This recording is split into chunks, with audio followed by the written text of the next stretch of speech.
Ada yang disebut dengan istilah fraud triangle ya. Bahwa fraud, penyelewengan, penipuan, penggelapan atau apapun itu dapat dijelaskan melalui 3 faktor yang menentukan. Yang pertama adalah pressures atau tekanan.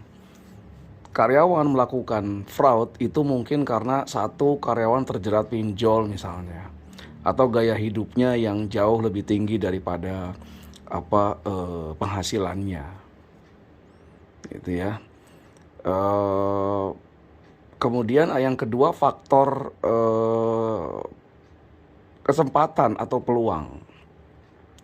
Nah, ini terjadi misalnya adanya kelemahan pengendalian internal di perusahaan, sehingga dapat dimanfaatkan oleh karyawan untuk melakukan fraud. Yang ketiga, faktor ketiga yang menentukan fraud, yang menyebabkan terjadinya fraud adalah faktor rasionalisasi atau pembenaran. Pelaku fraud seringkali mengatakan bahwa dia tidak melakukan fraud.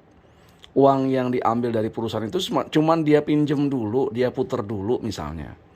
Kemudian sama dia nanti akan dikembalikan gitu loh.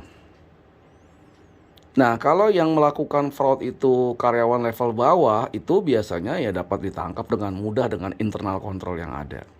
Yang saya bingung kalau yang melakukan fraud itu levelnya udah C semua tuh ya, eksekutif itu mau CEO, CFO, CIO, bla bla bla itulah. Faktor pressure-nya apa dong?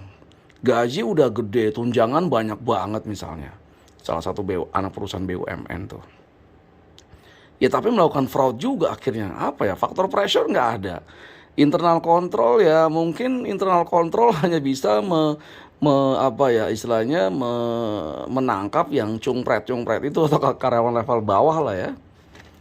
Ya kalau yang melakukan fraudnya itu yang eksekutif level C itu, ya C itu, yang CEO atau whatever itu susah memang kadang-kadang.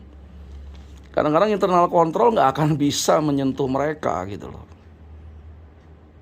Rasionalisasinya ya nggak tahu, mungkin mereka bilang saya udah bekerja untuk perusahaan ini dengan segenap usaha, pikiran saya segala macam, tapi yang saya dapat masih nggak sesuai dengan apa yang dia kerjakan. Nah itu rasionalisasi. Jadi ya meskipun udah kaya raya tetap fraud juga, nggak tahu ya apa ya yang menyebabkan seperti itu. Ya kalau baca-baca yang di agama segala macam ya mungkin ya itulah mengapa orang harus bersyukur. Kalau masalah kesuksesan kita ngelihatnya ke atas. Tapi kalau masalah kekayaan kita lihatnya ke bawah, bukan ke atas.